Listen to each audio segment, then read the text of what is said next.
감사합니다. 새벽에 이렇게 온 가족이 우리 자녀들과 함께 기도하고 예배하고 하나님을 바라고 또 달려가고 그런 모습만 보아도 힘이 나고 또 소망을 갖게 됩니다. 더욱더 이 다름질이 거세게 우리 모든 가족들과 함께 일어나기를 주의 이름으로 축원합니다. 반드시 그렇게 될 줄로 믿습니다. 하나님의 영으로 사는 사람이 진실로 사는 사람입니다. 살았으나 죽은 자와 같이 사는 자가 있고 죽은 것 같지만 정말 살아있는 이들이 있습니다. 하나님의 말씀 속에 또 하나님의 성령으로 살아가는 자가 진실로 이 땅에 살아가는 하나님의 백성인 줄로 믿습니다. 특별 새벽 기도의 셋째 날 되었습니다. 우리 첫째 날에 베냐민의 자루 속에서 나타난 은잔을 통해 또 많은 것을 생각할 수 있었습니다. 여기서부터 시험이 시작됩니다. 내 자루에는 은잔이 없겠지라는 그런 생각을 살다가 우리는 뜻밖의 은잔을 발견하는 순간 큰 당혹감을 얻게 되고 또 어떤 이는 실족하게 됩니다. 그러나 말씀을 통해서 우리가 깨닫는 바는 그때 당황하지 말고 또 분노하지 말고 그리고 절망하지 말고 잠잠히 주를 바라볼 때 놀라운 하나님의 손길이 또 섭리가 그 속에 있다는 사실을 알고 청지기와 같이 무엇인가를 알아차리고 주님의 뜻을 쫓는 우리 모두가 되기를 원합니다. 이것이 거룩한 시험입니다. 사람의 입으로 들어가는 것이 사람을 더럽히거나 부정하게 만드는 것이 아니라 이미 우리의 마음속으로부터 무엇인가 부정하게 하는 것이 나오는 것입니다. 그러니 이 시험은 괜찮은 시험이고 저 시험은 불행한 시험이다라고 여기지 않게 되기를 원합니다. 하나님의 말씀과 성령께서 우리를 지키시고 반드시 거룩한 시험으로 승리케 하실 줄로 믿습니다. 둘째 날은 베냐민이 위기에 빠졌을 때 유다가 베냐민뿐만 아니라 아버지 야곱이 어떻게 이 아들을 사랑하는 줄을 알았고 두 생명이 사랑으로 묶여져 있는지를 알았습니다. 그래서 유다는 베냐민을 홀로 애굽에 저버리지 아니하고 자신이 대신 애굽에서 종이 될 테니 동생 베냐민을 보내어 달라라고 그렇게 간청합니다. 마치 아브라함이 아들 이삭을 번제물로 드리는 엄청난 희생 앞에 하나님께서는 그것을 감동하시고 숫양을 준비하시면서 스스로 일하심처럼 유다의 이 행동하는 사랑, 행동하는 믿음의 실천을 통해서 이제 요셉의 마음이 움직이기 시작하는 것입니다. 그런 이것을 가리켜 우리는 거룩한 희생이라고 말할 수 있습니다. 우리는 말로만 하는 믿음을 이젠 종결하고 행동하는 사랑으로 구체적인 그 무엇인가가 나타날 때 거룩한 희생이 드러날 때 하나님은 일하기 시작하십니다. 이것이 바로 우리의 거룩한 여정이 되기를 주의 이름으로 축원합니다. 오늘 셋째 날은 거룩한 사명이 됩니다. 오늘의 본문 말씀은 크게 세 가지로 나누어질 수 있겠습니다. 유다의 말이 끝나자 요셉은 자신의 정체를 밝히게 됩니다. 둘째는 요셉은 형제들에게 이제 하나님의 섭리에 대해서 말하기 시작합니다. 셋째는 요셉은 이제 가족들을 모두 애굽으로 초대해서 기근이라는 죽음이 드리워질 그런 상황으로부터 건져서 생명으로 인도하게 됩니다.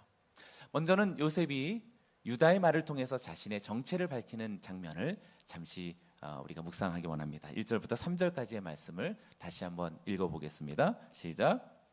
요셉이 시종하는 자들 앞에서 그 정을 억제하지 못하여 소리 질러 모든 사람을 자기에게서 물러가라 하고 그 형제들에게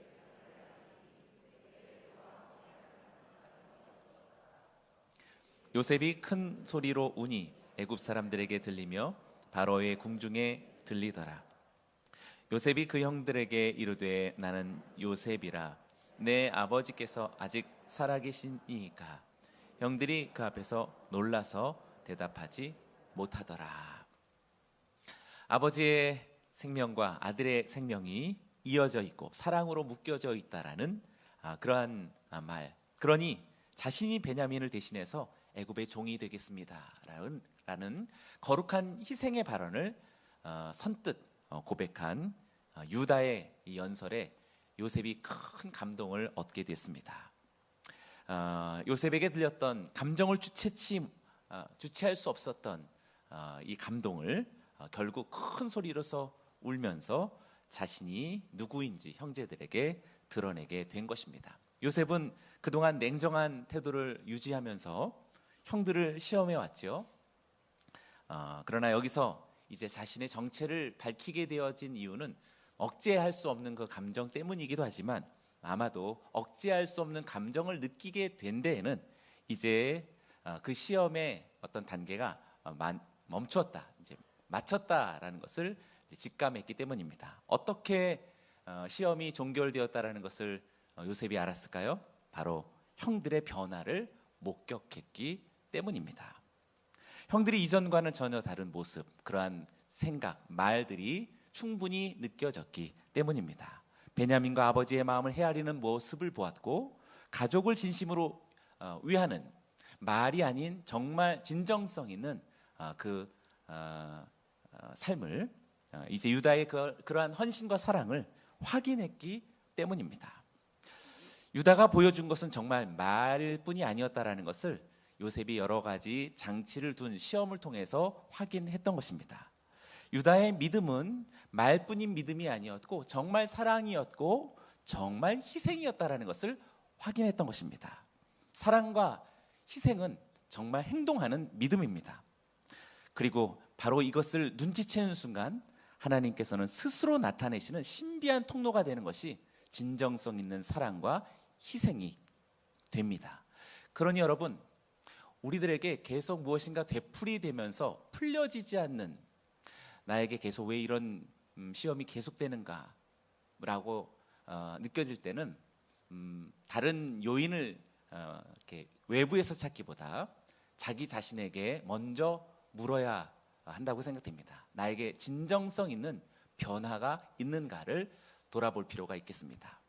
나에게 진정성 있는 변화 없이 그냥 외식적인 어떤 믿음의 행위들, 믿음의 어떤 말과 생각들만 되풀이되어진다면 어쩌면 시험은 끝나지 않고 계속 되풀이 되어질 것입니다. 그러니 우리들의 믿음이 달라져야 하겠습니다. 변화로 나타나는 진정한 신앙이 우리의 오늘 거룩한 여정의 시작, 셋째 날 다시 한번 굳은 결심으로 주 앞에 고백되기를 축원합니다. 말로만 믿는다라는 그러한 신앙을 이제는 종결하기를 원하고, 말로만 믿으라는 수많은 되풀이되는 아무 의미 없는 그런 우리들의 언변을 이제는 정말 멈추기를 원합니다. 진실로 사랑을 시작하기 원하고, 그리고 기꺼이 작더라도 기꺼이 희생을 우리가 결단하기를 주님의 이름으로 축원합니다. 몇 번만 반복된다면 분명히 어떤 단계를, 진정성을 확인하는 순간이 올 것입니다. 몇 번만이면 될 것입니다. 그러니 여러분, 오늘 의심치 말고, 그리고 주저하지 말고 그냥 실천하시고, 오늘 기꺼이 자신을 내어주시고 한 걸음을 내디디시고 발품을 풀면서 문 밖으로 나가 힘차게 달려가는 우리 모두가 되길 축원합니다. 하나님은 자기를 사랑하는 자에게 자신을 나타내십니다. 자신을 계시하시는 것이죠.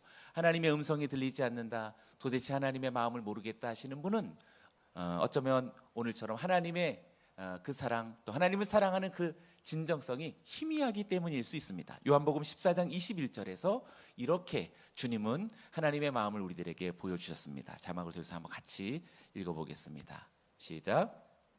나의 계명을 지키는 자라야 나를 사랑하는 자니, 나를 사랑하는 자는 내 아버지께 사랑을 받을 것이요 나도 그를 사랑하여 그에게 나를 나타내리라.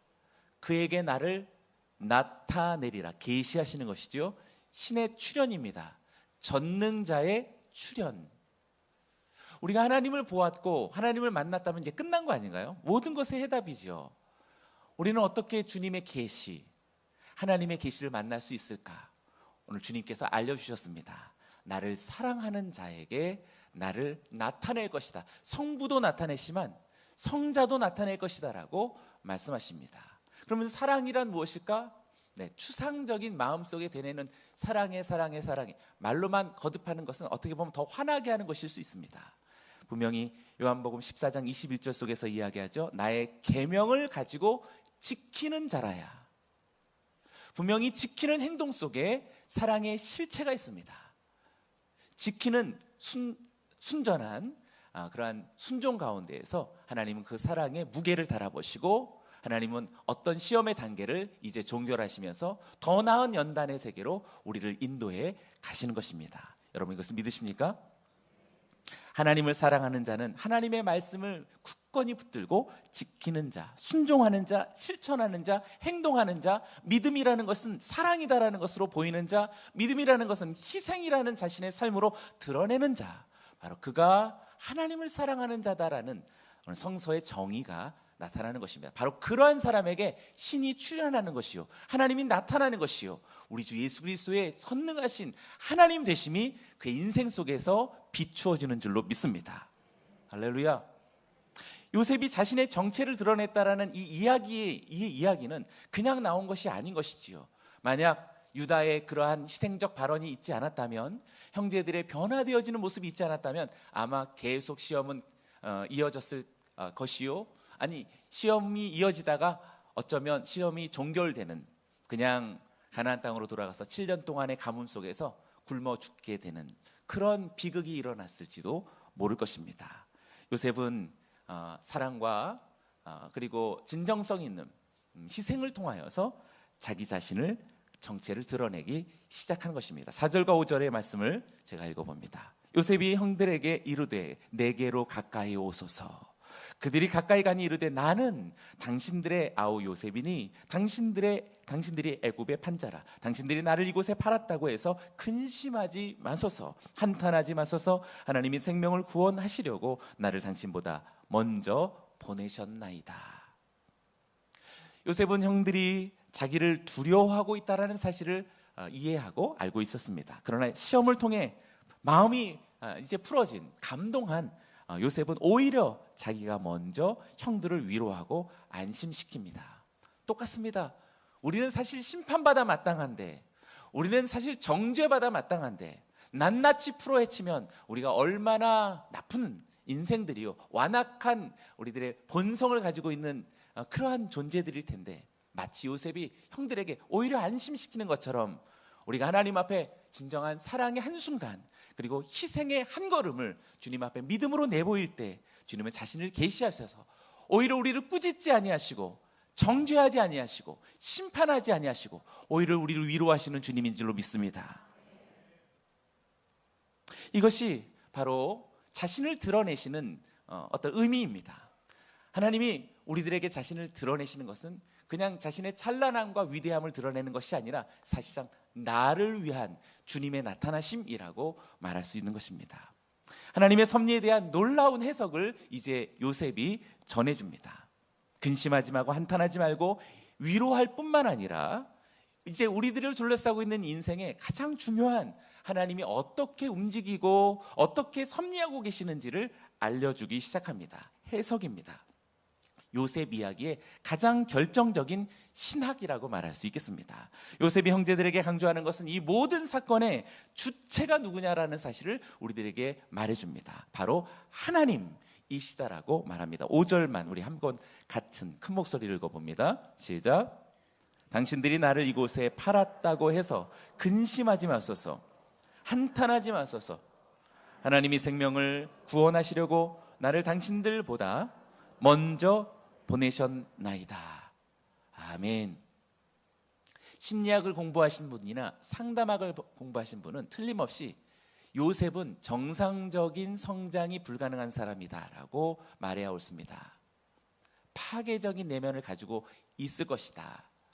어딘가 불현듯 화를 내면 지난날 지울 수 없는 트라우마를 경험했던 요셉이기에 그럴 것이다라고 말하기에, 오늘 우리가 심리학과 상담을 공부하시는 분은 전적으로 그렇지 않다라는 것을 성서 속에서 성서적 상담학, 성서적 심리학을 우리는 주목해야 하겠습니다. 저는 신뢰합니다.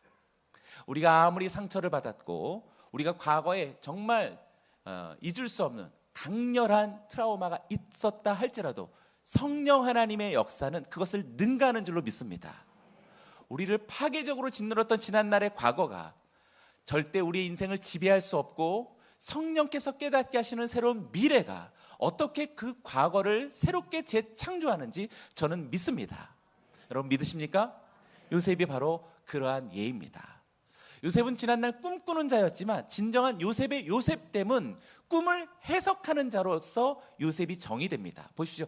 그가 꿈을 꾸었을 때는 오히려 팔려가고 형들이 미움을 받았지만 꿈을 해석하는 순간 이제 요셉은 정말 요셉이 되어져 갑니다. 떡간원장에, 술관원장에 바로의 꿈을 해석해 주면서 요셉은 점점 요셉이 되어져 갑니다. 그리고 급기야 이제 형제들의 모든 굴곡된 인생을 풀어주기 시작합니다. 그 모든 것들이 어떻게 연유되었고 앞으로의 우리의 삶은 어떻게 이어져야 갈 것인지 아주 명확한 해석자가 되어집니다. 왜? 요셉은 성령의 사람이었기 때문에 그렇습니다. 하나님과 함께하는 형통을 입은 사람이어서 그는 성령의 사람이었습니다. 우리 사랑하는 성민 공동체의 여러분 모두가 성령의 사람 되어져서 새로운 통찰, 새로운 해석, 새로운 인생의 지평이 하나님의 성령의 감동으로 활짝 열리기를 주님의 이름으로 축원합니다. 더 이상 나의 과거에 이런 어려움이 있었지, 나의 부모는 나에게 이러한 힘겨운 지난 날을 나에게 선사했었지, 그럼 파괴적인 것을 오히려 스스로 공식 삼아서 스스로를 정의하지 마시고 성령 하나님께서 주시는 새로운 통찰과 해석이 여러분의 미래를 펼쳐나가기를 주의 이름으로 축원합니다. 아니 여러분뿐만 아니라 여러분의 가족들, 여러분의 친구들, 여러분의 모든 주변을 새로운 해석과 통찰로서 하나님의 미래를 비추어줘야 할 사람들이 바로 영적 맏아들들인 저와 여러분들일 것입니다.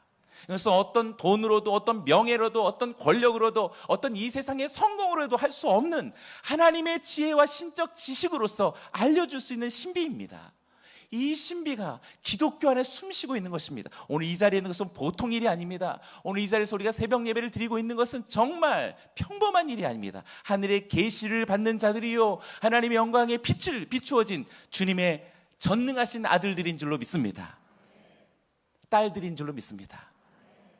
남자들만 이렇게 하는 것 같아서. 요셉은 자신의 역경을 통해 하나님께서 무엇을 원하셨는지 깨닫고 있습니다. 정말 트라우마로 완전히 사로잡혀질 그가 걱정하지 마소서, 한탄하지 마소서, 근심하지 마소서. 오히려 이 모든 일들은 하나님께서 섭리하신 것입니다. 장엄한 감격이 막 솟구쳐 오르지 않나요? 자신은 물론이요 주변의 세계를 완전히 녹여버리는 엄청난 하나님의 마음이 지금 일순간 계시되어지는 것을 우리는 보게 됩니다. 그 핵심은 생명을 구원하시려는 것, 거기에 있습니다. 하나님의 본심, 하나님의 목표는 어디에 있는가? 생명의 구원에 있다는 것을 알게 됩니다. 사랑하는 여러분, 오늘 이 자리를 떠나기 전 가슴속에 생명의 구원이라는 것에 대해서 오늘 분명하게 새기고 돌아가시게 되기를 원합니다. 요셉은 요셉 자신뿐만 아니라 요셉의 가족뿐만 아니라 이제 나중에도 보겠지만 애굽 온 땅과 그 주변 나라들에게까지 기근으로 인해서 죽어갈 만한 땅에 생명을 공급하고 생명으로 그를 보존하는 엄청난 양육자가 된다는 것을 알게 됩니다. 하나님은 이렇게 나와 내 가족뿐만 아니라 만민의 생명을 긍휼히 여기시고 저들을 살리려는 아버지이신 줄로 믿습니다. 그러니 우리도 역시 그 마음에 동참해야 하지 않겠습니까? 이것이 바로 선교적인 인생이요 선교적인 교회일 것이며 너무나도 당연한 것입니다. 보십시오. 6절의 말씀을 보면 이 땅에 2년 동안 흉년이 들었으니 아직 5년은 밭갈이도 못하고 추수도 못할지라. 아직도 5년이나 되는 엄청난 환란이 있다는 사실을 요셉이 알고 있습니다. 우리도 하나님의 말씀을 통해서 이제 조금씩 지나면 이 세대가 어떠할 것인지 그리고 종말의 그 끝의 풍경이 어떨지 모른다고 하지 않게 되기를 원합니다. 우리 너무나도 잘 알고 있습니다.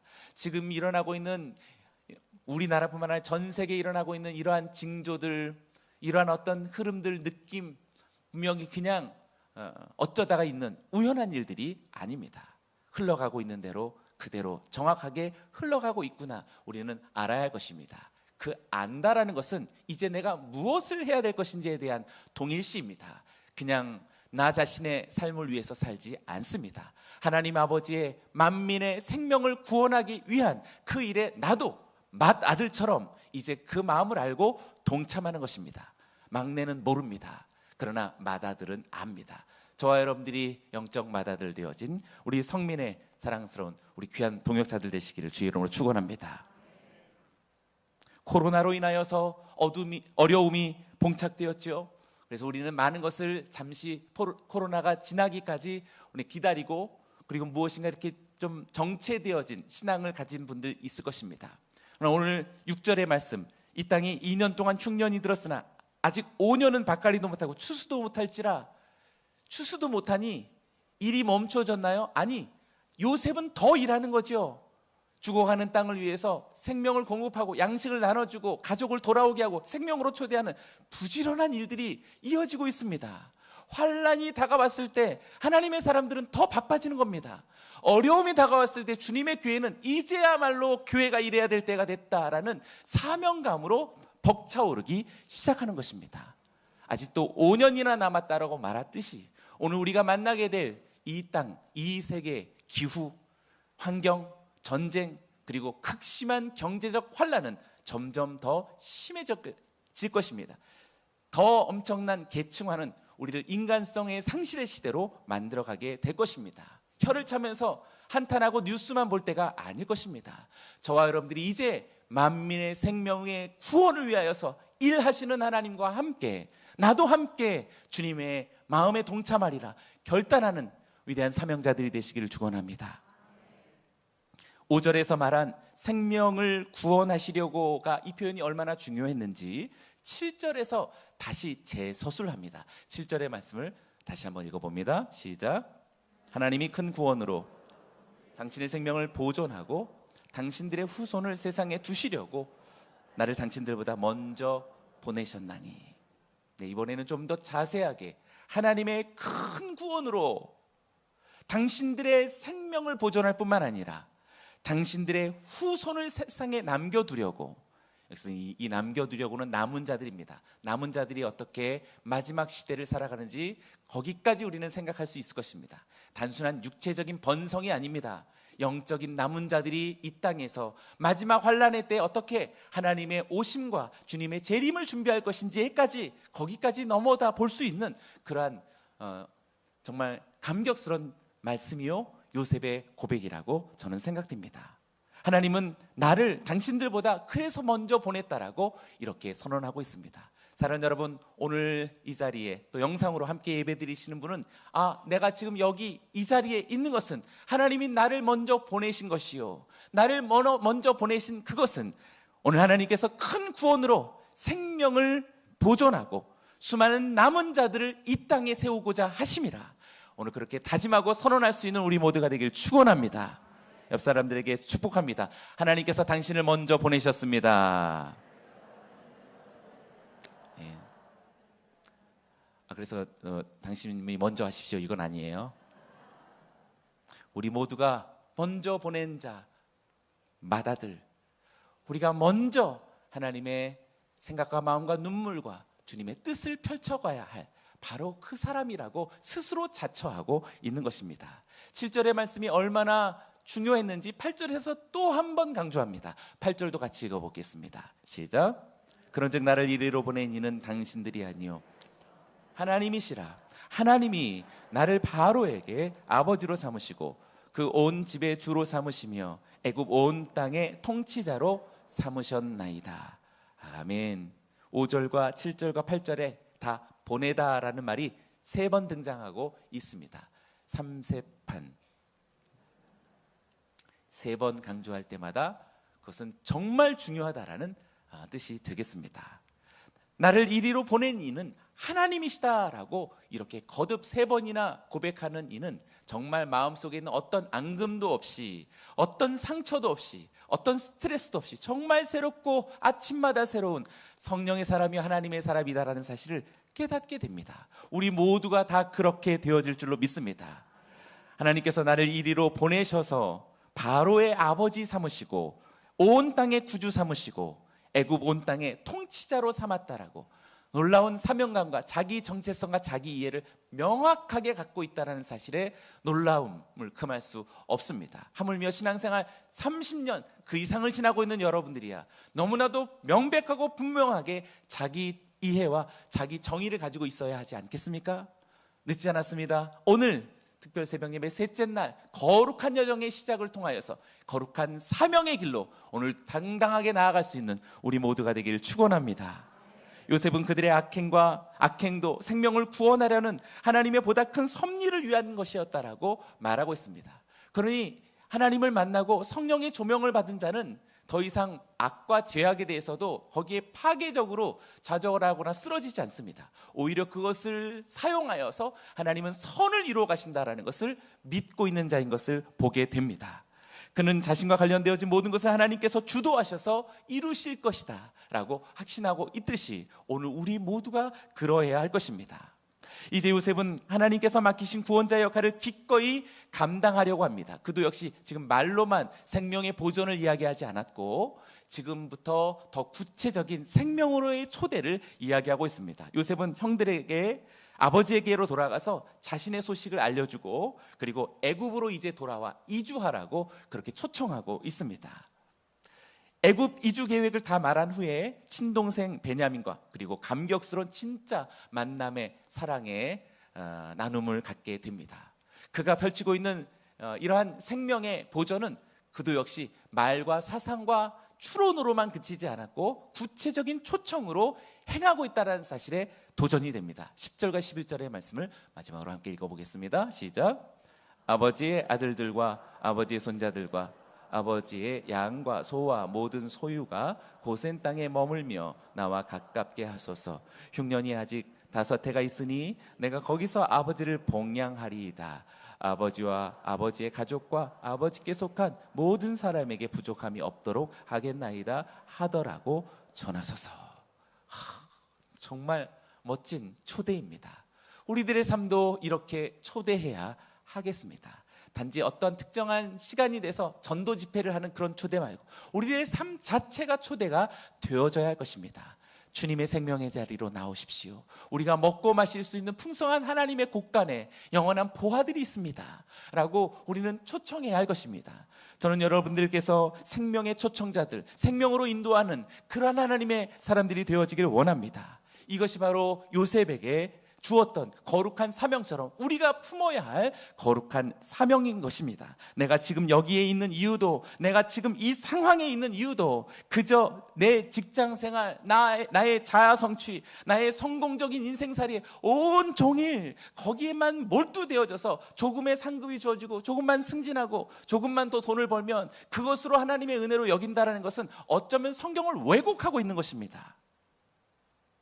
내 주위에 있는 사람들, 또 다른 어떤 인생들에게 하나님의 구원, 하나님의 나라의 능력, 그것을 어떻게 하든지 증언하고 어떻게 하든지 나눌 것인지에 대한 그런 소중한 갈망과 목마름과 근심, 하나님 뜻대로 한 선한 근심이 있어야 할 것입니다. 저는 여러분들이 그 마음으로 들끓게 되어지는 오늘 특세 셋째 날이 되어지길 축원합니다. 생명으로의 초대가 있길 원합니다. 그들에게 생명과 복을 전하는 통로가 되어지길 원합니다. 우리는 이 땅의 다른 사람들보다 먼저 보낸 바 되어진 하나님의 자녀들이요 그리스도인들이요 영적 맏아들들인 줄로 믿습니다. 거룩한 여정은 이제 만민을 생명으로 초대하리라는 거룩한 사명으로 시작되어지는 줄로 믿습니다. 그렇게 인도하실 우리 하나님께 큰 감사의 박수 올려드립니다.